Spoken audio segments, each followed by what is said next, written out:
What's up, UX fam? How's your mom in there? I would really appreciate you leaving a 5-star review. That'll help me out so much more than you can imagine. And as always, thanks so much to Chris, Siraquan, Stacy, Radu, Megan, Andrew, John, Mark, and Kevin for all their support. And if you want to join those fine folks and everybody else that's helping keeping the show independent and ad-free, you can become a patron for as little as $3 a month. That's less than $1 an episode. And if you do that, you'll get some sweet perks for your support. And of course, if you think the show is worth sharing, then I would love it if you told some friends. So this week's episode is brought to you by Mento Design Academy, where it's not just about learning UX design, it's about discovering your unique path in it. And their approach is different, it's personal, it's tailored to you. They don't just teach, they inspire students to use their passion as a driving force in their learning. And that's something that I've experienced firsthand as a mentor. I've been fortunate enough to guide students who are exploring concepts that they're truly passionate about. It's not just about following a curriculum, it's about shaping that curriculum around what excites each student. And this approach emphasizes not just knowledge, but a deep love for the discipline. And seeing my mentees grow, apply their passions, and craft portfolios that are genuinely them, it's been one of the most rewarding experiences of my career, to be honest. So if you're looking for a UX course that's as unique as you are, check out Mento Design Academy. Head on over to beyonduxdesign.com/Mento. And just for my listeners, use the promo code BeyondUX200 to get $200 off the course. So join Mento and let your passions lead your learning journey. So I am super excited to have not just a random person from the internet, but someone I actually know well and I've worked with actually in the past, someone I run into at the grocery store every once in a while, my good buddy Jeff Hendrickson. I am so excited to have Jeff on. Jeff is, where's your bio? There. Jeff's career is a remarkable blend of creativity, technology, and a forward-thinking approach to UX design. And from his early days in a sleepy Southwest Ohio town to bustling New York's fashion industry to leading global tech teams and innovating at the Pentagon, Jeff has consistently pushed boundaries. His expertise extends to the realm of artificial intelligence, where he has been creating his own GPT models, contributing to the evolving AI landscape.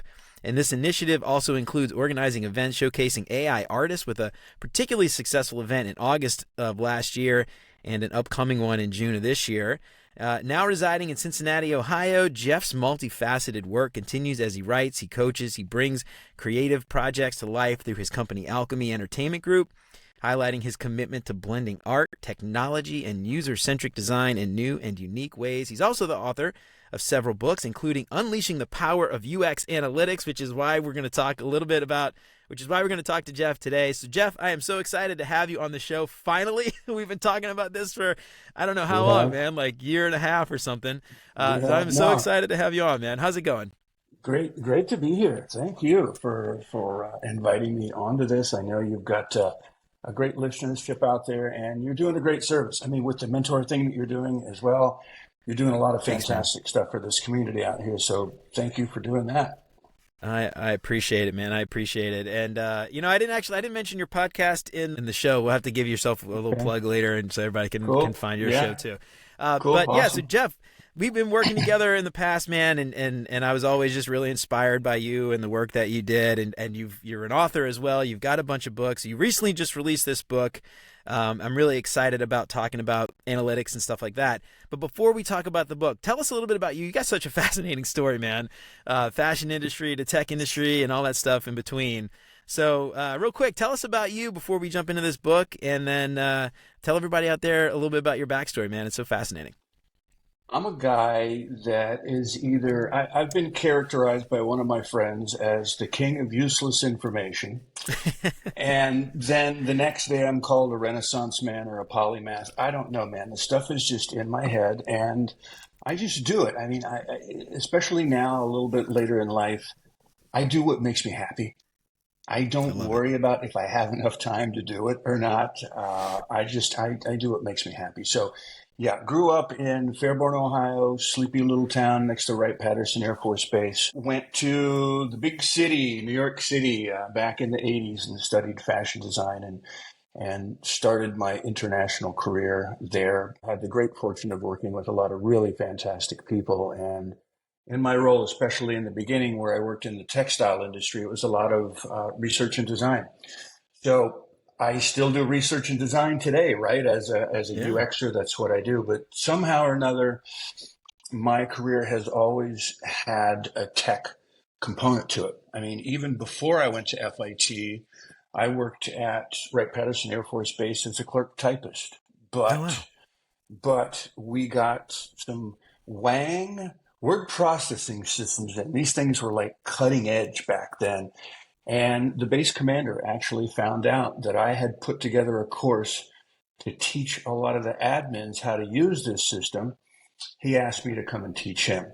So That's from cool, way man. far back, as I continue to think about this thread of tech has been in my life for a long time. So yeah, back here in Cincinnati now, lived mostly on the East Coast for the majority of my adult life, but back here in Cincinnati and digging it. Started these events, started doing these things. I've gotten involved in some of the communities. Had my own meetup for a little while where I kind of flipped the script and had the people who were participating actually facilitate design thinking sessions virtually. So Right on. yeah, it's Yeah, been man. cool. I love it. Yeah, cool. Well, I'm small world, man. I moved up here. We met each other working that place we were at. We don't need to give him a Place shout we were out. at. That Yeah, place we yeah. were at. But man, what a small world. Yeah, you've been doing so much cool stuff. It's really awesome. But we're going to talk to you today about your most recent book. Oh shoot, where did it go? I had the title up. What was the name? I want to actually say the actual name. Oh shoot, what's the name of the book? Oh, Unleashing the Power. Sorry, man. There you So go. Yeah, you got it. something I really want to talk to you today about is your most recent book, Unleashing the Power of UX Analytics. So let's talk a little bit about this. Let's get into it. Tell us a little Sure. bit about how this book came about. Why now? Why'd you write this book? And what was the sort of impetus for writing Unleashing the Power of UX Analytics? Yeah.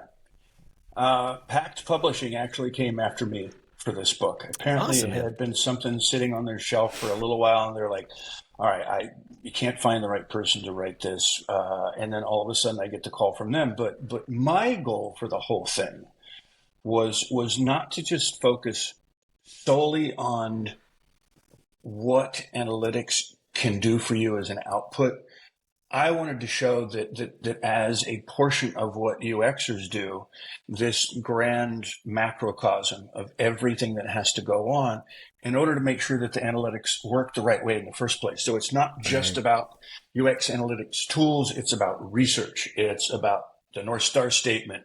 It's about how you talk to people. It's about how you really look at the data. So there's a lot of things involved to me and what a good UX analytics practice should be. So they pitched me on the idea. I thought about it, kicked it around for a little bit. When I gave them my vision for what the book should be, they came back and wholeheartedly like, yes, that's perfect. Okay, let's go ahead and do this. So we jumped in and we got to work. I had some great editors, a great team at Pact to work with on this. It was a really good partnership in writing this book.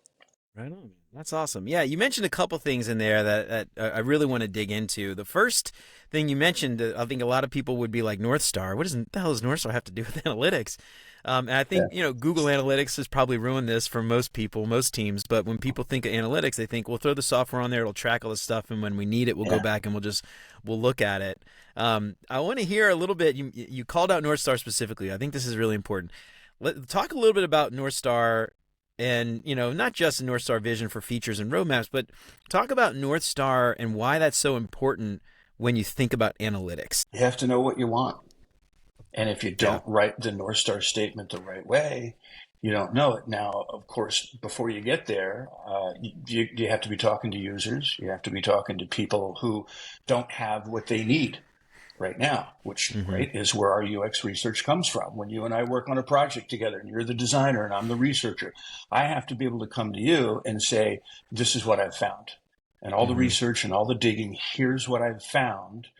I package that up in a way that when I give it to you, you probably have some clarifying questions for me, but you have a much better understanding of what the expectations are from the users, the stakeholders, whoever it is that we've spoken to. So a North Star statement in this context is that statement that everybody on the team agrees kind of lays out what we're looking for outcomes. You mentioned outputs, right? And the things that you would be concentrating on as a designer. Over here on this side, though, as we're starting, if we're going to do this thing right, we have to know what the outcomes are that people are expecting. So that's what we write into the North Star statement. We will research and design this for this persona, this user role, so that they can do XYZ, whatever it is that they told us that they need to do. And then once we start plugging in these UX analytics tools, what's coming back serves that purpose and allows everybody else that's working on this project to ensure that first they're getting the right analytics back, but they also know what to do with it when it comes back, Right. and who can access it and what else they might need to be able to do. Yeah. And when I think about North Star, like I feel like to me, this is sort of one of those things where, a lot of companies, a lot of teams, even for the roadmap in general and the product, the North Star, a lot of times is something that nobody ever thinks about. And I just want to clarify, maybe speak to this a little bit, but when you say North Star, we're talking about North Star specifically for analytics and why we're doing it, why we're tracking things, what we're tracking, how we're going to track it, how we're going to use it, versus a North Star vision for maybe the product itself or the company. And those things obviously should align. Talk a little bit about that and how that North Star for analytics is not exactly the same, or is a maybe a sibling or a child or something. Maybe I don't know how you would describe that of that company's overall North Star vision. Yeah, you can look at them. You could look at it as part of a parent-child relationship, of course, or a hierarchy, or a taxonomy. In that, what we get back from the UX analytics could be part of the taxonomy of the overall North Star and what the company needs, right? Because companies all have KPIs. They've all got these key performance indicators that they know they need to be able to hit and move to. Pardon me. So if a team is thinking about this correctly, and if the team is collaborating with those other teams that sit a little bit higher up the food chain, then they're going to mesh, and they're going to work right together somehow or another. So yes, not the big gigantic North Star of the company or the corporation or the division, but a North Star that points directly to that other one at the very end. It might not be specified, it might not be stated as such, but if everybody's working together, and if you're in an environment where there aren't a ton of silos and people get to collaborate back and forth, kind of like some of the work that I've done out on the road, where I've been able to bring two very siloed divisions within a company together and have them understand that if they're rowing in the same direction, so to speak, things are going to get done a lot easier. Does that answer the question? All right. Yeah, that's perfect. Yeah, one of the things that that I've kind of come across too, and you just said this, and I think this is important. Everybody's working together. And you mentioned in the book, I was going to talk about it a little bit later in the show, but maybe this is a good time to talk about it, is, part of analytics is not just capturing the data. A lot of it has to do with the politicking, maybe you could call it the stakeholder management, understanding and getting them involved and getting their buy-in. Because the last thing that's going to work, or maybe it wouldn't work, maybe there's no chance of having it work, is where the UX team goes off and tries to do this on their own without those stakeholders actually being engaged from the very beginning. Never works. So I was going to talk about this later, but I want to talk about this now because I think this makes sense tying it to the North Star. Let's talk about stakeholder engagement, stakeholder management, and how important that is for a UX analytics platform or program, let's say program, to actually be effective. Yeah. You start off with the stakeholders, and that's the research aspect, because the stakeholders represent the business, and the business represents the overall goals of the company, the corporation, the division, no matter what it is. Doesn't matter what it is.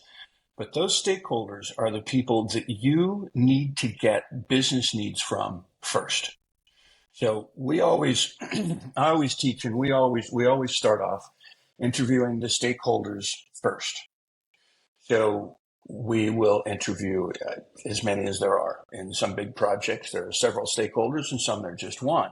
But we interview that stakeholder a little bit differently than we would the regular users, because we're trying to get that higher level. We're trying to get that up top that says what the business needs. And you've probably seen my Venn diagram where I put together business and stakeholders up top, And then there's a little bit of overlap between them and the users, because the users need to understand what the business is saying they need, and the business needs to understand what the users are saying they need to help them get there.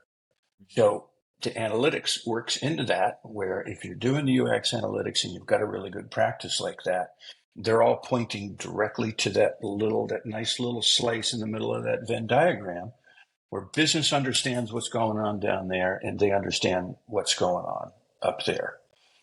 I love it. I don't think I got too far off topics there, or did I get off topic? That was perfect. No, that's perfect, man. That was perfect. Yeah. So one of the things that I'm curious about, and I want to come back to some strategies for stakeholder management a little bit later, but I just wanted to cover that concept that it's so important to get these people involved from the top. I want to go back now to that idea of the North Star. And I think this is something that's very foreign to a lot of UX teams, especially immature UX teams that don't have a specific analytics practice. And I think a lot of people may even be surprised that there is a separate kind of quantitative analytics practice on a lot of bigger teams. Most smaller teams, just like I said, assume, we'll throw Google Analytics on there and we'll be good. We'll check the data when we need it. But there's so much more in strategy involved to actually doing this well. I want to talk about the North Star a little bit. Maybe if you could give an example of what a North Star might sound like, and maybe generalize one of your last ones. You don't have to give away what you actually worked on before, but it'd be interesting to kind of hear that from you and hear those what an example, so that people can kind of get an idea of okay, this is North Star is such an abstract term. All right, so right off the cuff, let's see here. The UX team is going to research and design, I can throw you a UX analytics. Here, sorry. That's all right. That's good. Make you think on your feet, right? We are going to research and design a UX analytics project that will serve our international sales team by giving them metrics pertaining to customers, their average annual spend, length of time they have been with the company, reasons why they might have dropped us as a supplier, where in the world they're coming from. We could probably add a couple more on that, so that we can get back some customers maybe we lost with better customer service practices, increase our income in Latin America to serve the new division we just opened there, and to give our stakeholders, right? Let's work the stakeholders in, and to give our stakeholders a higher level overview of how they can be planning business for the next 5 years. Yeah. So I love it. So I just, break it apart a little bit here. And it's interesting. I want to try to break it apart just so I could see if I'm getting this correctly. Yeah. So I heard a lot of things in there, and it's long, but that's the thing. These things should be long because they should be very specific, right? And so you called out very specific things that the team would be able to do with the data. Right. You tied it at the end there towards a new thing we opened up in Latin America, and you're showing, I assume, in this imaginary company, there's a overall KPI of improving sales in Latin America or doing something in Latin America, and you're showing how this will help them get there. You're defining scope very specifically, Yeah, and I've in the real world, if I may, I've used this in hospitals.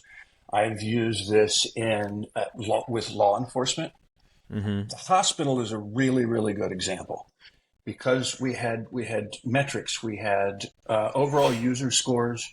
We had qualitative metrics from customers and from patients on this entire hospital.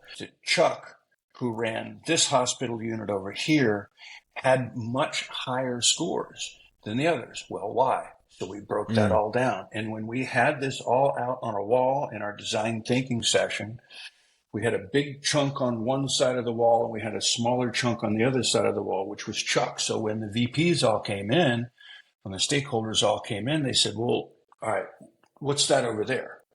That's Chuck. Well, why is Chuck over there? Because Chuck works a little bit differently. And through all the metrics that we've looked at, Chuck is scoring higher. He Yeah. runs a more efficient division. He's getting much higher quality scores when people do the surveys. When they go out, he's getting this that the other folks aren't getting. All right, so what should we be doing? We should be teaching the other people how Chuck does his business. Now, it's not going to completely overrun everything else that they're doing because they're efficient as well. It's not that they're doing things poorly. It's not that they're getting bad scores, but it's Chuck has something dialed in here, which we can probably teach everybody else. Okay, that's what we'll do, right? Yeah, I love it. And what's interesting too, and this is something that you call out in the book as well, is this idea of change management. So, we talk about Mm-hmm. stakeholder management. Obviously, it's different from change management, Yeah. where we need to get our stakeholders to go from point A to point B. And a lot of times, let's face it, most teams are working in low maturity environments where there are probably disjointed processes. It's not really repeatable. If you think about all the maturity models, you're probably somewhere around the middle, usually according to some of the survey results that we've seen. So the chances are very good that this thing is not just going to work off the bat. You're trying to get a team to go from point A, current state, to point B, future state, and there's this change management piece that needs to happen. I want to talk a little bit about, from your experience, change management, and very high level. We don't get too deep, but how do we navigate that change with some of these stakeholders? Assuming some stakeholders are kind of wishy-washy, some might even be supportive, some might be downright antagonists in a way. Talk a little bit about that if you can, and some strategies that some of these UX teams can have or can use to sort of navigate that landscape and get to where they want to go. Thought about this earlier as we were talking through some other things. You always need a champion. Mm-hmm. You always need that person who sits at that VP level or is a little bit higher up the ladder to be a champion to understand. And it's not always easy, but as well as those people who, yes, can be antagonistic, you are going to have at least one or two people that love what you're doing and agree that this is the right thing to be doing. So in change management, having that champion is great because now that champion sits at a level where even though you might have these antagonists, when you get all those people in a room, you now have an evangelist for doing this the right way in that champion. And it's somebody I look for. I start off at a new company, and back in that world where we went to offices and did that kind of stuff, my first question would sit, where does this person sit? So I would look at the org and I would go knock on doors. Hey, my name's Jeff. I'm your new UX guy here. I would love to sit down and talk to you for 30 minutes. Can I get some time? Tell you what we're doing, show you what we're up to, see if I can get you to be a part of this team that's going to move this forward. Oh, yeah, absolutely. Here's my calendar right here. When do you want it? So the change management piece is, there's always the aspect of it of don't make me think, we've got that great book out there. Don't make me think. Don't give me extra stuff to do. So I love that. if you're changing things the right way, you're going to make stuff easier for them. Right? If you've been brought in to build a new software system that will allow those salespeople to understand their customers better, to increase customer service scores, to get back those companies that they've lost because things were too hard to do before. Change management piece of that is the psychology of getting people to understand, look, yes, you think you're really efficient, but how long did it take you to manually figure out that process that you're using right now? Well, I've been tweaking it for the last year. It took you a long time to get to that. You can't teach that to anybody else, right? You may have a gray beard like I do, and you may be wanting to retire sometime, but you can't teach that to somebody else because it's all in your head and it's all on your computer. Yeah. It's not out there where anybody else can get to it. So now what we're going to come in and do is we're going to come in and we're going to streamline a lot of these processes. We're going to get rid of these 3 databases because you're the only person that uses them, or you and a couple of other people. So it's in framing everything in a way that makes them understand, while yes, at the very beginning, they may have to learn a few new things, but it's going to free them up. It's going to make their life so much simpler. And back when you and I worked at that same company, and I was getting on planes and going to places, And we sat down and talked to a lady who had 8 different software systems that she Crazy, had man. to balance and work back and forth between. Copy and paste and everything. Yeah. Oh, it's Exactly, insane. to try to make sense and to let the people who were doing the hard work know what was coming and what wasn't coming. And me and one of our other buddies figured out a way to streamline that down to just 2 different systems. And the 2 different systems talk to each other and Right. saved her 75% of her day. Crazy. And they don't even realize it. And the thing that I love about what you're talking about here too is, like, we're talking about your book and UX analytics and more quantitative type analytics and stuff. But this is so important across the board. It doesn't matter if you're doing UX design, quantitative research, qualitative research, just, accounting. I mean, Yeah. even accounting, like this kind of stuff. Like, Yeah. these concepts are just so universal. And I love that you're calling this out in the book, and instead of just, talking about how to capture the data, maybe what to do with it. This is like tiny little part. exactly, man. Like this is something I say all the time, but you can't build great software without great relationships. And the Yeah. first week on the job, this first month on the job, if you're trying to get in and do stuff and change stuff, you're doing it wrong. The first couple weeks, you got to get in there and just meet everybody and understand. And, That's it. this concept, we talk about empathy for users all the time, but like empathy for stakeholders and what they care about and what their pain points are and how you can help them, and if you can figure that out, Yeah. you can get anything done. You get can. those champions, those champions, find the Okay. champion. That's it. And you called, I want to call out something too. You use the word evangelist. This is so important. Like having, because you're not going to be in all these meetings with these people, having Right. somebody who can vouch for the things that your team is doing outside, when you're not there in another meeting with other most likely really important people too, and finding those allies, it's so important. It is. I think that's Yeah. so critical. I love that you're calling this out in the book. All right, let's see. I'm going to talk about. Let's see. Okay. All right. So next up, I want to talk a little bit about UX analytics and talk about how we use. And I'm not sure if you covered this in the book. I don't recall, but UX analytics and quantitative and qualitative together. Tell me a little bit about that. How do you see, teams being able to take, something where we go do a user interview, and then using data that we're capturing from a system in the background, analytics and stuff.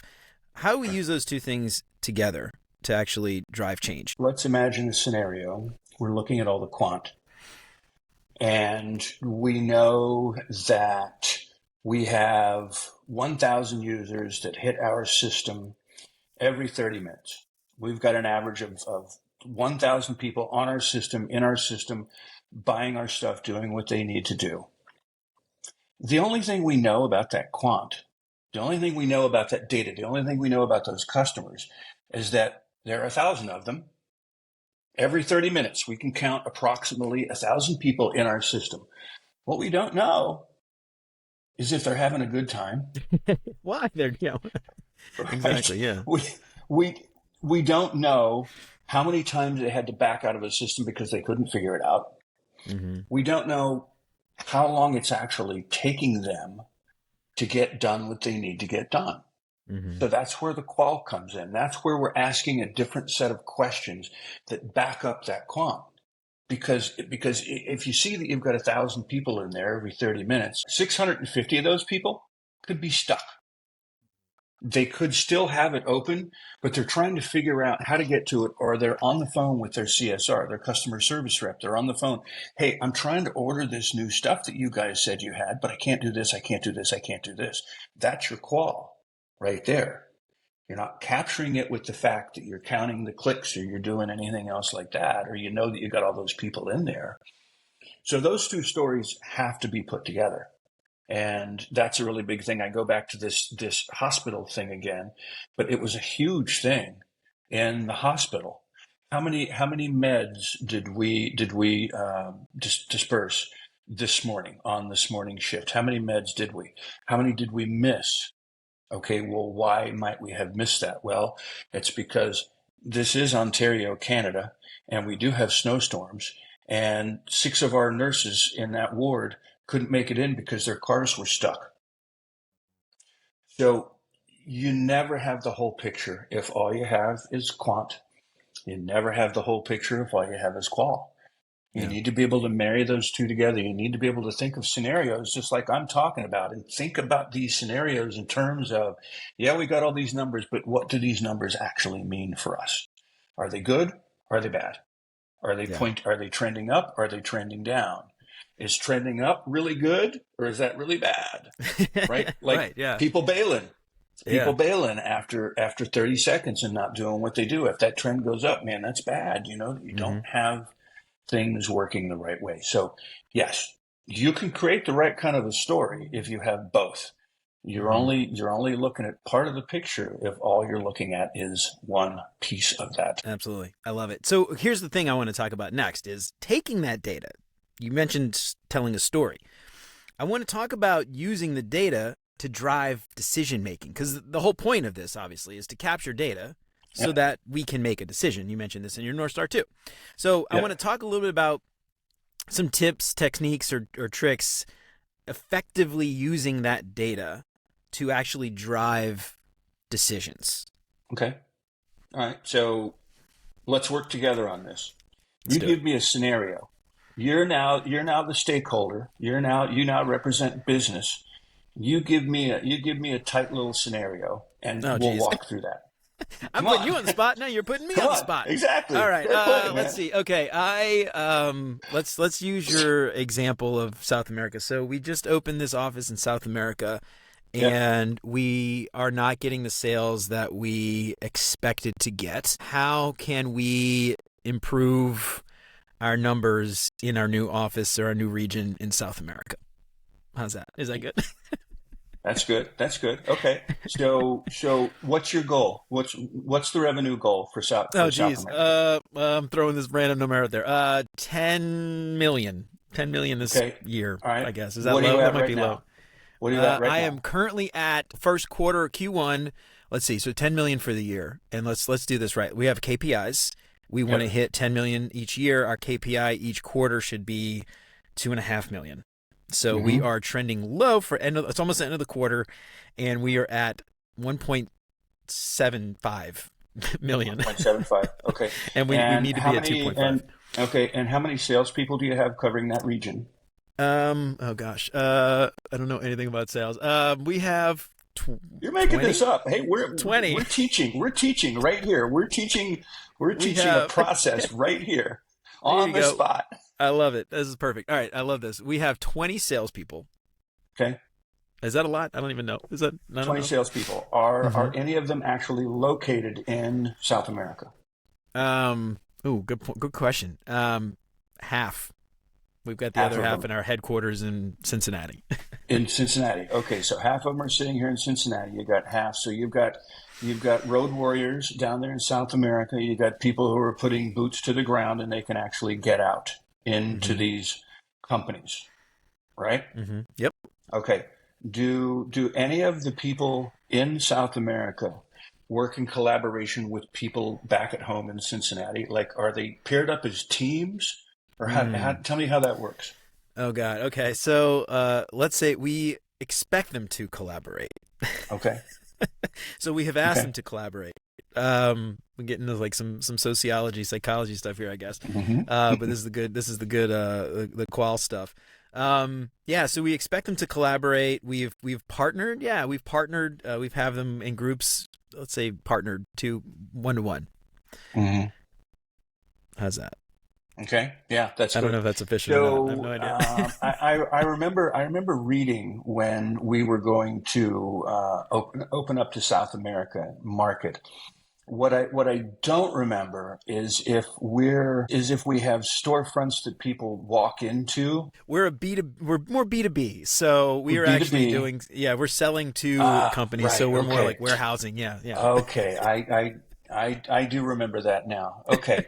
So there are some problems then, right? We're not where we need to be right now. So there are some problems. We need to increase this first quarter by about another 35 to 40% to get, about 30 to 35% to get where we need to get to.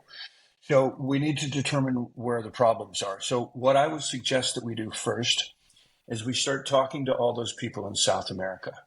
We get them all together. We can we could even create a survey. at the very Mm-hmm. beginning and send a very particular, very pointed survey out to everybody, all 20 of those people. So you got 10 here, you got 10 down there. Send a survey out to them to start off to try to figure some things out. My guess is, based on other work that I've done, you might have some trouble with shipping, and you're just not getting shipping to those people the right way. Our manufacturing cycles are just a little bit too long. So this is something else that we need to understand. So that can be some quant data right there, right? We're supposed to be putting out 400,000 widgets a month. If we find that we're only putting out 200,000 widgets a month, that means that people don't trust that we have what they need. We don't know what quality of the products are. How many returns are we getting per month? Do we have people out there that have returned to us so many times that they just don't want to do business with us anymore? So that's not Yeah. quality metrics, that's quality products. Mm-hmm. But we find out the quality from asking those types of questions. So there really wouldn't be any way for me to tell you definitively right now how we can increase business in South America until we do this legwork up front. And that might even Right. include me going. You and I will Yeah. hop on a plane. Oh, We'll go yeah. down to South America. I love We'll it. hit some of the facilities down there. Stop off We'll in talk to some Rio, get people. some caparrañas. That's Yeah, it. man. That's it. We'll talk to some people. We'll set it up so that everybody understands the expectations. We'll know that we can get to stakeholders. We'll know that we can get to warehouse folks, forklift drivers, report writers, I love right? it. So a couple of things I want to highlight that we were as we were talking. I just want to again highlight this fact that analytics is not just user data. It's not just number of Right. clicks. It's not just data coming from some app that you or some JavaScript you throw in your app and collect, user data. We're Yeah. talking about, analytics around all kinds of things, business operations, sales numbers, Mhm. anything like that. And what I find in a lot of companies is the UX team especially is always just relegated to dealing with the interface of a thing. Right. And it's so important, we talked about silos. It's so important as a UX team. If you're a junior designer, you probably don't have a lot of control over this, but these are things that you can be bringing up to your boss. And, even if you're a junior designer, you should be having one-on-ones with people and talking about Yeah. these things. And you'd be Yeah. surprised how much influence you can have if you just attempt to change the Hmm. conversation. Right. And, Right. as a UX team, you probably have very little control, but that doesn't mean you can't expand your influence when you expand your Right. network at work, right? I mean, we talk about Right. networking all the time, but people always think it's like, oh, I network to get a job. You network when you're at work. You network with Yes. other people, just like you said, knocking on That's doors right. and going to people. It's the same thing. And when you start to say, your product manager comes to you with a feature and you say, why are we building this? Mhm. And then maybe they have a good answer, maybe they don't. But if you can start to tie some of those questions, like if we're, let's say I'm on the UX team in our example, a lot of the problems that you're having are completely unrelated to the interface design, right? Yeah. This is all stuff that goes Yeah. back up the chain. And if you want to be seen, especially over time, as more strategic thinker or a more important integral part of that overall corporate or business, metrics and KPIs and business value. We talk a lot Hmm. as UXers. How do we deliver business value? Hmm. This is it. This is Yeah. exactly it. Tying all those things back to other stuff and saying, if we were to do this, we could help improve that business metric. We could help improve Yeah. sales. We could actually Right. help improve and if you could start throwing those according to our Q1, our last year's stock holders meeting, I heard our CEO talk about the importance of increasing sales in Latin America. If you're a UX designer and you're saying those things and your team isn't taking you seriously, you're on the wrong team. But Yeah. more often than Yeah. not, someone's going to hear you say that and be like, wow, I never expected a UX designer to talk about sales numbers in South America before. But when you can Yeah. that's how you start to show, your business value. And so, this is just something I think is so important to kind of highlight, is just that we're not talking about simply, bounce rates and numbers. We're talking about Right. how those things can then tie up to other things Mm-hmm. Maybe those numbers are actually showing some kind of downward trend, but that qualitative piece is like, well, you can't get me the stuff on time. Yeah. Your Yeah. shipping is so late, or you can't manufacture stuff, or the quality is terrible. I get this part and it's a piece of junk. Yeah. And so I love that you're calling this out, because I think this is so important, especially for junior designers, to think about. It's not all user metrics and data coming from Google Analytics or Mm-hmm. whatever other Amplitude or whatever other software your team is using. Right. And I think Right. that's just such an important thing. I don't know if you have any other thoughts there, but I feel like Well, that's just no, so important. that all points back to the book. I grabbed the book and I'm thumbing through the book here again because part 4 is strategy. Yeah. That's why I left the very last part of the book is tactics, Yeah. right? Because I really want everybody to understand the strategy part. I want them to understand how to talk to people. I want them to understand the human aspect of it. Mm-hmm. Just like you're saying, it's not just those numbers that you get from Google Analytics or whatever else you've got there. The goals part is huge, right? So the parts of the book are the introduction to UX analytics, and then part 2 is goals, part 3 is research, and research is a big section. Mm-hmm. And then part 4 is strategy, and then part 5 is tactics.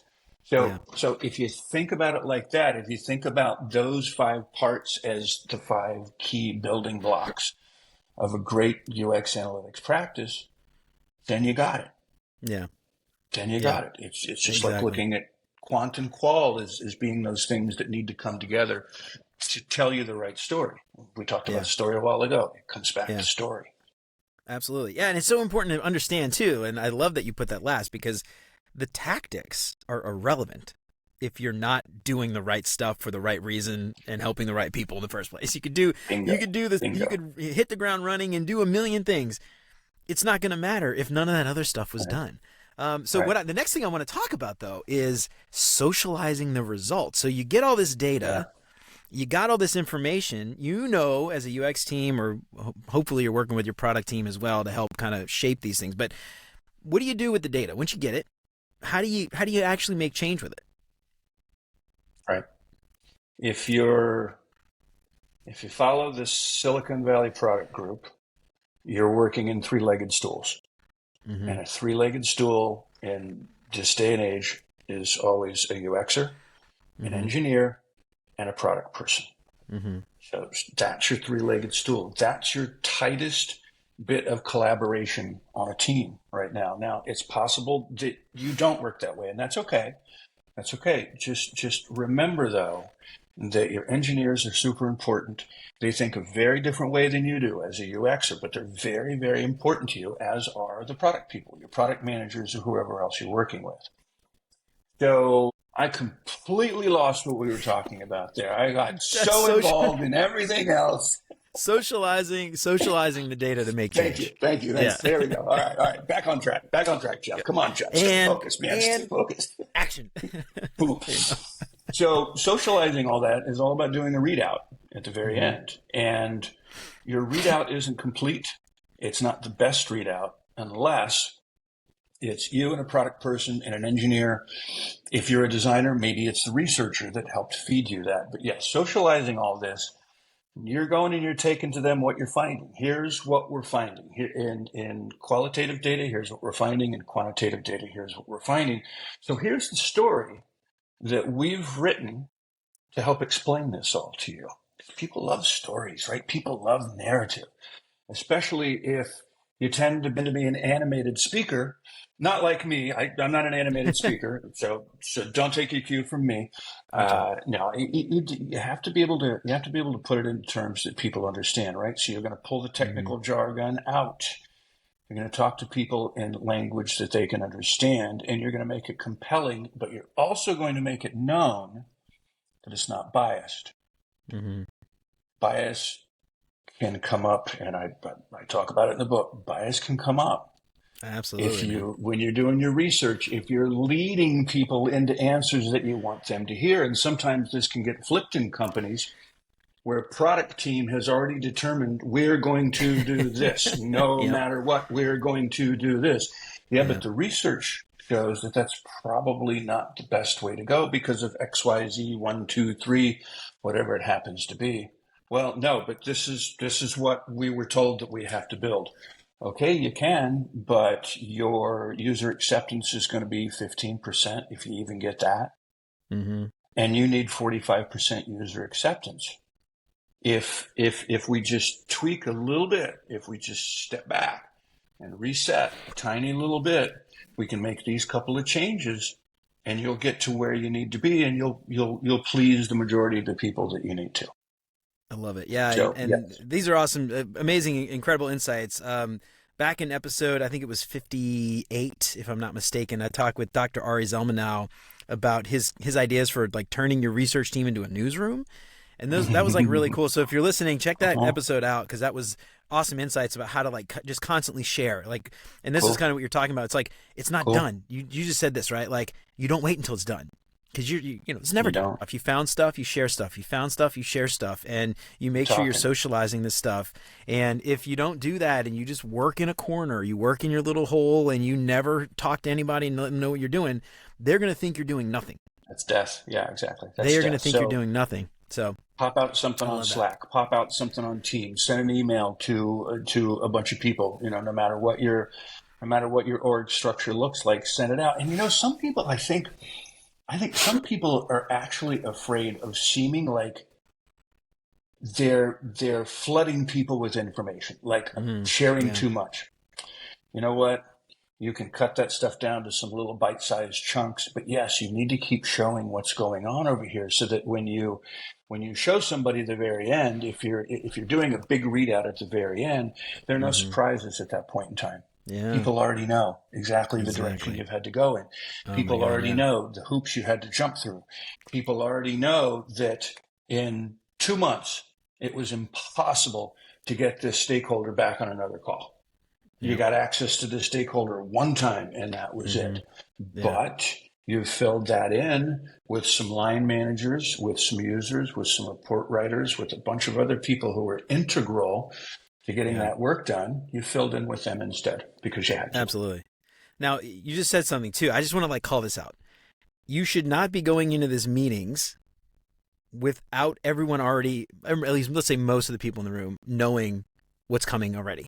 Because all you're doing, if you come in there and nobody has any idea what you're going to say, you are just setting yourself up for that meeting to just be completely derailed, for Yeah. people to interject in the middle of your presentation and ask you a million questions that you didn't expect them to ask, and like for that meeting to just completely go off the rails. The only time maybe that I would say if people like is if you get the CEO or some really high level executive that is like 5 minutes and that's it. But even then, you should be talking to people that have worked with that person before, or their executive assistant, how they might react or what they might want Great to talk advice. about, or you know what I mean. That's So great like, advice. do your That's great research advice. there, you do your investigation and due diligence to figure out like how to talk to that person. So that's so Yeah. important, because if you're not keeping people up to date constantly, and it's just like, oh wow, we haven't heard from you in 6 months, thanks for the update, Jeff, and then like it's just, it goes off the rails, and people think you're doing nothing, and then they get this thing with all this information and it's too overwhelming, and Right. even if everything was perfect, all that information can overwhelm them, and they need time to think. They might not have time to Right. ask questions because they haven't really like thought about it yet. So Yeah. I think that's so important. Like, make sure you're It keeping it. is. And again, those one-on-ones, all that stuff, like having the stakeholder management. This is why that's really important. A communication plan, so you're constantly talking to people, keeping them informed as you go. Right. All that stuff is super critical. I love that you call that Let's out. go back to, can we back up just a little bit too, because you made me, Yeah. as you were talking through that, you made me think about something else too. Go ahead. And What you got? this kind of has to do with bias, and how Mm-hmm. when you're interviewing, it's a certain protocol that you want to follow when you're interviewing. Again, at the hospital, time to interview the stakeholder. Okay, cool, great. We're going to interview the stakeholder, and we're going to bring the VP in too. No, no, no, no, no. Do not do that. You will not get the answers you need from that Yeah. stakeholder with Oh, their right. VP in the room. Oh, no, it'll be okay. They're good friends. They go out and have beers together. Everything will be fine, Jeff. No. 2 seconds after those Oh, people yeah. walked out of the room, everybody else on that team slapped the desk, slapped their heads, Okay, Jeff was right. We didn't listen to him. He was not honest with you because his VP was sitting right there with him, Yeah, right? of So course. now Yeah. we've got biased opinions about things, and we don't have the truth of the matter because that stakeholder was afraid to be super honest in that Yeah. space because of that VP sitting in there. Yeah. And you know the funny thing about biases? You always think you're the one. That's actually a bias. What bias is that? There's a bias. I think I'm not going to fall for the bias, and of course, we always do. That's a bias on its own. But you always think you're not going to fall for it, and of course, you do every time. Like it's impossible to avoid them. The only thing you can do is be Yeah. aware of them and try to Yeah. mitigate them. So I Right. think that was a really good one too. Like that's like, I don't know, divide and conquer sounds so violent, but like getting those people one-on-one, like you said, because when you get a big group of people, you get groupthink, or the most important person in the room controls the conversation, and it always happens, like without fail. I love that you And call there that are out, times because for that's, that. There are ways that mm-hmm, you can use that to your advantage. mm-hmm. But Okay, but yeah, but yeah. not up front where you're trying to really get the lay of the land and really Mm-hmm, understand the work that needs to be done, which mm-hmm. is, to me, this is all UX analytics too. I mean, I know some people don't think of UX research as UX analytics, but it really is, Yeah, because you're yeah, getting the metrics, you're getting the info you need to have the best picture of what you have to fix, right? And I think yeah, you and I may have talked about this before. You're either inventing something brand new or you're improving something that exists and doesn't work quite right. mm-hmm. You have to know those differences as well. Ahead of time. Yeah, exactly. And that's part of the research. That's part of like going Yeah, in and understanding that stuff. Like you're doing your research for your research. It's kind of funny. All that's right. it. So what I want to talk about, next, last thing I want to talk about is sort of like the future of analytics. And we talk a Mm-hmm. lot about AI, and you mentioned you working in AI. So I'm curious from your perspective, how do you see things like AI kind of playing into some of this stuff that we're talking about as far as analytics goes in the next, like, I don't know, several years, or however far off you could predict? I think your audience, your particular audience for this podcast, is sitting in the catbird seat. And for those of you youngsters who don't understand what all of us oldsters understand, that means you guys are sitting in a really great place. If you're fairly new to the job, you've been working for a little bit, you went to school, you did what you did, or you're self-taught like me, right? I don't Mm-hmm. have a big, gigantic degree in any of this stuff. I've taught myself. You're in the perfect position to take advantage of AI right now, the things that Yeah. you can do and how much better the AI keeps getting. And it's one of those, it's almost like a self-fulfilling prophecy. The more people that use AI, the better the AI gets. The better the AI Mm-hmm. gets, the more people are going to Yeah. want to use AI, right? So people are going to be jumping in at all different points. And if you look at ChatGPT, fastest growing technology in history, Yeah, it's crazy. has blown away everything else. So the AI aspect, I couldn't say anything stronger about using AI. Do not be afraid of it. If you've got an AI group in your city, start going to it. A meetup, Mm-hmm. start going to it. We've got a phenomenal one here in Cincinnati, which I just invited you to. I think Yeah, I'm earlier I gonna go sent and you check it something out, that man. said, Yeah, you should definitely come yeah. to this. If you're already starting to work with AI, and if you're in a city that does not have an AI meetup, start it. Mm-hmm. Start it right now. Take that bull by the horns and start it. So I think there's no way for us to know what the future is going to look like. There Yeah, really is no way for us yeah. to It's hard know. to I say. mean, I'm working on a couple of projects. I heard people stand up and talk about projects they're working on. Cincinnati is hopping right now, Jeremy. It really is, Yeah, man. There's a strong AI community here. It really excites me to know that things like this are going on around here. So the I future of love it. UX analytics is going to be coupled with the future of AI. Yeah, I wrote that little article already this morning and put it up on LinkedIn. Who was yeah, my co-author? ChatGPT was my co-author, yeah, right? yeah. Because Yeah. Sorry, go ahead. no, that's all Are you right. good? Yeah. So one of the things that I was thinking, before I left my last job, we were looking at getting Amplitude put in, and Uh-huh. Amplitude is a really cool piece of software. But one of the cool things they were integrating was a generative query system using AI. So, Yeah. even if like it's not necessarily telling you things, but it could, maybe in the future, it could be like predictively saying, hey, we're noticing these trends based on our models. It means this. it means something to you. Maybe you want to go investigate it, or, a generative type thing is like, hey, instead of like clicking on 1,000 buttons to run a report, tell me about all my blah, blah, blah from blah, blah, blah, and then tell me between this time and that time, enter, in a sentence, and then boom, it gives you a report instead of having to save reports and everything else. So, those are like some really cool ways to use it just like as of today, but who knows, 5 years from now, AI is going to be so far beyond what I think I can even comprehend now that, maybe we'll have little chips in our brains 10 years from now and it'll just feed data into our heads without us even having to ask, so who knows? Said that. My buddy sitting next to me at the AI meeting said that exact same thing. Oh, right. Yeah. He elbows me and he goes, this is chips pretty soon, man. They're coming. I go, oh my God. But it's funny because like people are talking about like augmented reality, right? Like augmented reality, having something in like I don't know, maybe like an implant in your eye or something. But what if it just feeds it to your head and you can just envision your like, that kind of, you can see stuff in your thoughts, right? You can picture stuff in your head. What if it just does that? And then you don't even need to have the things to see it. You could just kind of intuitively know, that's that stuff. Like, you don't even have to have a visual piece. So it's like, it's just crazy. It's kind of frightening actually a little bit to think about, but anyway, it's kind of crazy. It can be, but I mean, the things that we're doing today, nobody 10 years ago thought about. Maybe two people thought about it 10 years ago, but it's just like where we think we're going to be in 10 years. We can guess, we can speculate. Some people probably have some really good ideas, but most of us, we can't fathom where we're going to be 10 years from now. I know. It's funny. I just think about like, Back to the Future. What is it? 1995 was like flying cars and all the hoverboards. It's like we get to 95 and it's like really not that much different from 1975. We roads? had where we're going, there are no roads. It turns out there's still roads. But it's funny. We have this like high tech, kind of thing, and then the future's usually not nearly as. And you saw that in Minority Report as well. Yeah, where in the city they had all the things that were hugging the buildings, but then he got in the Toyota, I think it was, right, and drove out into the country to go see Dolores Cinnamon. So still this cross culture of super high tech, but also super low tech. That's true.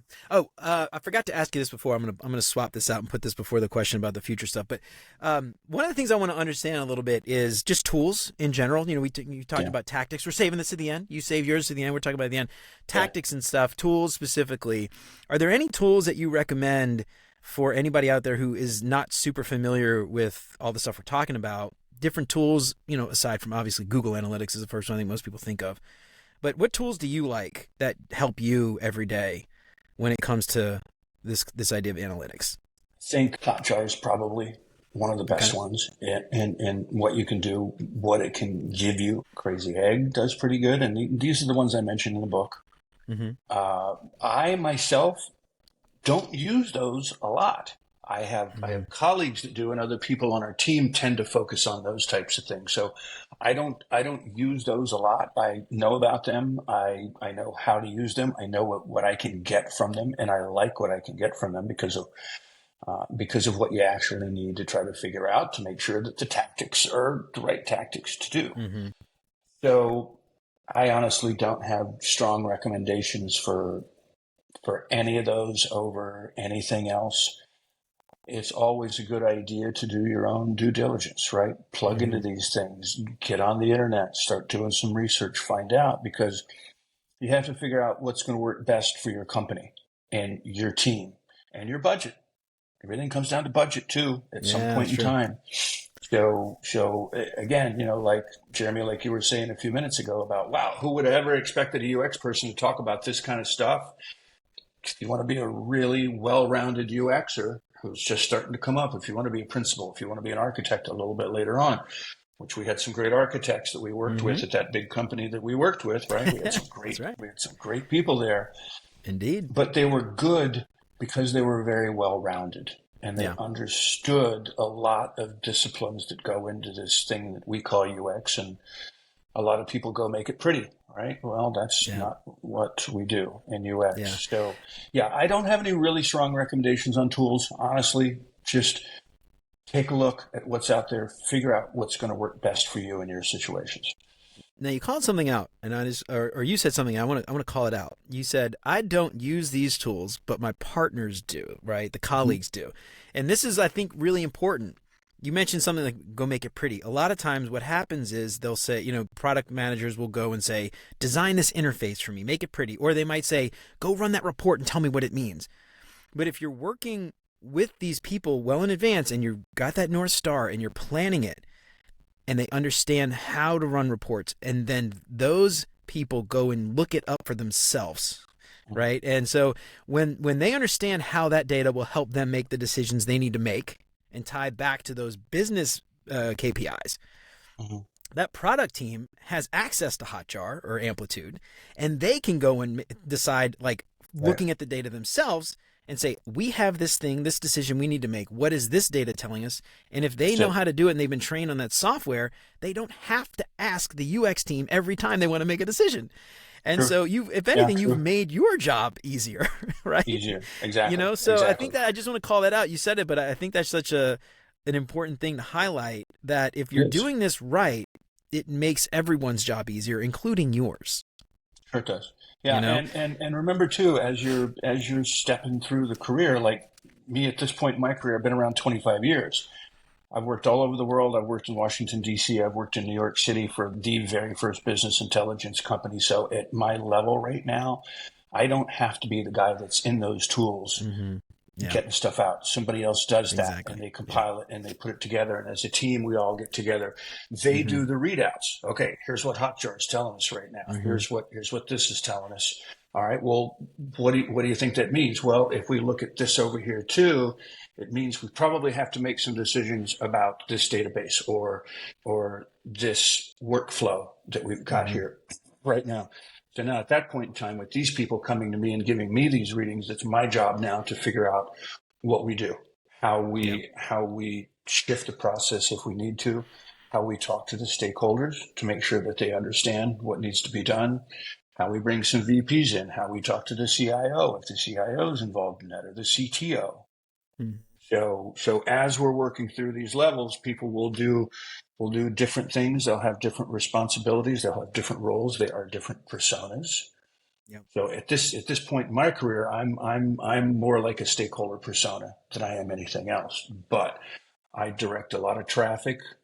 I make sure that everybody understands, as we've got this thing that we're marching towards, what we need to do, all those different steps in the RACI, right? A RACI is a good thing to use too. Yeah. Oh, I love those. Who's responsible, who's accountable, who's consulted, who's informed. If you can get the team to fill them out. That's always been my challenge, is like getting people to actually fill the stupid chart out. The RACI charts are amazing if you can get someone to fill them out. Yeah, right. I have a very hard time getting people to actually fill those out. I could fill it out, but that doesn't mean it's going to actually stick. The team actually has to say and agree, oh yeah, I will be accountable for that. I will be responsible. Very, very, very rarely does that actually happen in my experience. But that goes back to a lot of that low maturity stuff we talked about. All right, so Jeff, we've been talking for quite a bit now. We talked about a lot of stuff. Before we get out of here, I got some questions I want to ask you. But before we do that, anything else that we didn't get a chance to talk about that you think is important, you want all those people out there listening to know? Let me flip through the book. We covered a lot of really good stuff. We did. We covered a lot of really, really good stuff. We talked about change management. We talked a little bit about digital transformation. All this rolls up into digital transformation. Yeah. Content strategy and analysis is right. Making sure that all these things that you're thinking about. If you've got a site that's heavy in content, if you publish white papers, any kind of marketing materials that you've got, you can use all of this to inform that and to understand how to write those things better. So content strategy is a big thing to get into and wrap in there as well. Aside from that, you asked a lot of great questions. We covered a lot of really cool things. You let me riff a couple of times, so thank you for that. That was fun, man. I love that stuff.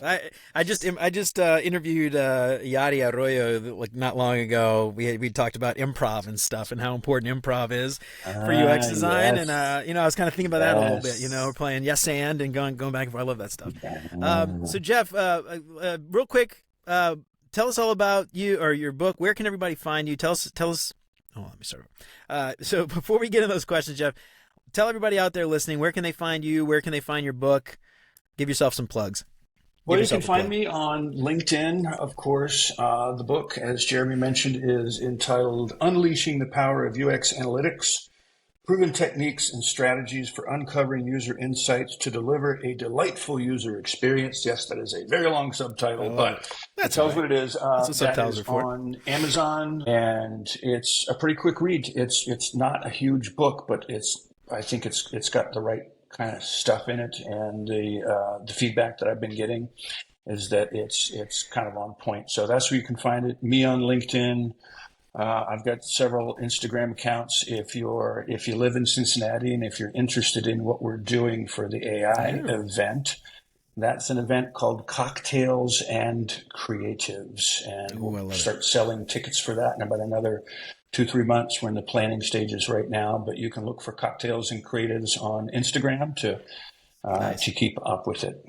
Cool, man. And do you have a website for the book or anything, or your website, or is it all just on Amazon? I don't have a website for the book. That's all through Pact Publishing. Cool. So yeah, I don't. Okay. I don't. But check it out on Amazon, wherever you find books. Is it like Barnes and Noble and stuff too? Might be. I'm not sure. That's a good question. I don't know. Okay. I do not know. I'll tell you what. I'll go look, and then I'll re-record an outro or something here. All right, cool, awesome, okay. Jeff. So before we get out of here, I got some questions that I want to ask you. I like to ask all my guests to help my listeners get to know all my guests just a little bit better. First up, oh shoot, I didn't pull it up. All right, I should know this by heart by now, but I don't. All right, what is your what is your favorite non-design book? That was kind of a tough one for me to think about, because this book that is my favorite non-design book, and this is a work of fiction by Italo Calvino called "If on a Winter's Night a Traveler." Okay. That was the most unique book of fiction that I had ever read in my life at that point in time. And this was 25, 30 years ago, maybe. But it remains this book that when I start talking about fiction or that with anybody, it's the book that I always mention. If on a Winter's Night, a Traveler by Italo Calvino is just simply amazing. So what is it about? It's an interesting title. What is it about? It is. It's almost like a mystery wrapped within a mystery, and it has to do with a book that people have different versions of, and they're all trying to figure out what the definitive version of this book was. Oh wow! And it's really amazing. Yeah. It is. It is really amazing. All right, so that's my favorite non-design book. I'll say that. All right, awesome, man. I have to check that out. That sounds really fascinating. I love it. What is your favorite non-design podcast? I like Lewis Howes' podcast, because he talks about a lot of stuff. And I'm sorry, but I'm completely blanking on the name of his podcast right now. But hold on one second. Right. I'll look it up for you. But yeah, Lewis Howes has become known by many, many, many people. Lewis Howes. The School of Greatness. There we go. Internet celebrity. Oh, the School of Greatness. There we go. The School of Greatness. Okay. Yeah. Lewis Howes, and it's Lewis and then Howes. He was a team handball player for a long time, but he now knows people around the world. He's won a lot of awards for the content that he puts out. School of Greatness podcast, and then he's got a self-development and educational podcast as well. So yeah, he's pretty awesome. Really, really cool dude. Knows his stuff, and he researches like you wouldn't believe. Right on, man. All right, awesome. I haven't heard of that. I'm going to check it out. What is your favorite meal? This could be something you've cooked, something your grandma used to cook, something you got at a restaurant somewhere. You're always out and about all over town. I'm sure you've eaten at some good places all over the world. Out and about. Well, I was going to say a really good tuna steak, but I'm going to go back because a friend of mine is leaving for Detroit. No, she already left for Detroit today. And I had the best pork chop I've ever had in my life at a restaurant in Detroit. Ooh, how's it cooked? It was, oh man, it had some sort of almost like a blueberry kind of a compote that came with it. Ooh, and it was a monster big pork chop, really thick, but it was so juicy. It was so flavorful. It was amazing. So a good pork chop. Oh man, good pork chop. Dude. I'll also say one of the other things I look for as I travel around the United States is the best Cubano sandwich.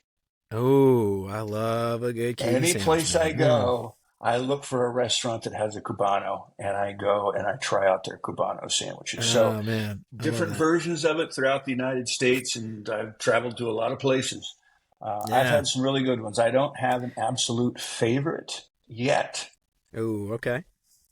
All right. but Listen, let me give you one to try.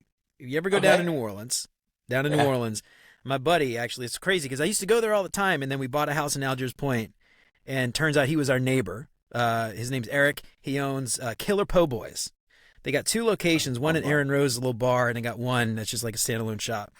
Killer Po' Boys, they have a Cubano sandwich, Yeah. but they do it on banh mi bread from like a What's local that? Vietnamese bakery. So you know, like the The Vietnamese Vietnamese sandwiches. stuff. Yeah, Yeah, yeah, yeah. yeah, yeah. So they're like little small po' boys. So normally, Oh, po' boys come on like big old French bread, like Leidenheimer French yeah. bread, like 3 foot long French bread Right, loaves, right? But they right. do theirs. They're little small banh mi size, and they do a Cuban sandwich. Man, oh god, it's so good, dude. Anyway, Good. it's amazing. Actually, I say Awesome. that this was. I haven't been there Awesome. in years since I moved, actually, so they might not. It might even be on the menu anymore. But anyway, Eric, my buddy Eric, man. Ooh, God, that place is amazing. Cool. Killer Po' Boys, dude. Cool. Check it out. Anyway, if you're ever Cool. down in New Orleans, Killer Po' Boys, even if that's not on the menu, everything there is Yeah. delicious. Awesome. But I love a good pork chop, dude. Like a good bone-in pork chop. You go to like a That's it. steakhouse, everybody gets like a steak or something. But man, I don't know, a pork chop. You know what else I miss, dude, down in New Orleans? This isn't something I don't think a lot of people realize. I don't know how maybe people do know this, but when you cook red beans down in New Orleans, my grandma used to fry up pork chops with the red beans. And thin, the little thin, half inch Yeah. thick, nothing too big, but you cast iron skillet, just some butter, some salt and pepper, maybe a little Tony's or something on there, and fry up both sides, get a nice little sear with red beans. Oh my God, dude, it's amazing. I don't know how many people know about pork chops Cool. and red beans, but if you're down from Cool. Louisiana or down south, you probably are eating pork chops and red beans. Oh, so good. Cool. All right. Cool. It's like almost lunchtime now, man. I'm starving. I want some I like know I'm pork hungry chops. too. All right. What's your favorite vacation spot? You traveled around quite a bit. You probably have been some cool places. Let's go with Hong Kong. Hong Kong. Ooh, nice. I've never been to Hong Kong, man. I'd love to And go well, sometime I've never actually gotten to vacation there. It's always been for work, for work. but it's been for extended periods of times. Like back when I You was get in a the fashion weekend. Yeah, you get a industry. weekend. Sure. Yeah. Yeah. When I was in the fashion industry, we went to Hong Kong, and even though we were traveling around and doing things, we always had downtime. I love Hong Kong, man, on both sides of the harbor, over on the mountainous side, over on the Hmm. mainland side. Just so many cool things to do in Hong Kong. Very international city. I love the vibe. I really love the vibe. So I'm gonna Oh, say that's Hong awesome. Kong. I've never been. Everybody gives like big corporations a lot of crap, but I will say one of the best benefits I think of working in a giant company with the travel budget is getting to Hmm. go places for work. Yeah, it I is. would It's have, cool. Europe, Singapore, Brazil, Yeah. India. Like I had an India trip planned like the week before I got laid off, and they canceled the trip, so I didn't get to go. Mm, But I was so mm, mm, excited. mm. But you go for like a couple weeks, and you get a weekend, hang out, go explore. It's Yeah, all paid yeah, paid yeah, for by the company, yeah. but you still get to do like your tourist stuff. I love that stuff. Exactly. But I'm gonna that's give awesome, I'm man. gonna give one caveat to that too, because as much as Okay, I love Hong Kong, I have fallen in love with the desert Southwest, okay. like New Mexico in and around Santa Fe, Arizona in and around Scottsdale, some of those little towns up in the mountains.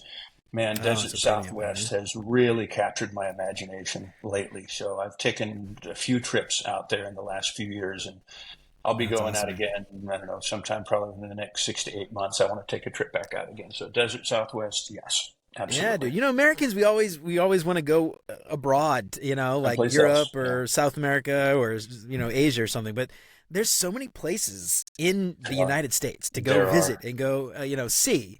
And so many, we just, I don't know. It's one of those things. It's like in your The United backyard, so States you is kind of ignore it. amazing. But I beautiful went to places, St. man. Augustine in Florida for the first I've time never been. Yeah, about 6 or 7 months ago. I was down I've there always for heard it was some really cool. work, and I saw that I was pretty close to St. Augustine. So rather than staying in Ocala, I'm like, "Nah, Yeah, I'm going to stay in St. Augustine, and it's cool. It's a yeah. really cool place. A lot of old. I guess that was like what the first city in Yeah, America, right? yeah, yeah. 17 It's like an something. old So it's town. pretty damn Yeah, old. Yeah. it's really cool. Really cool. I love it.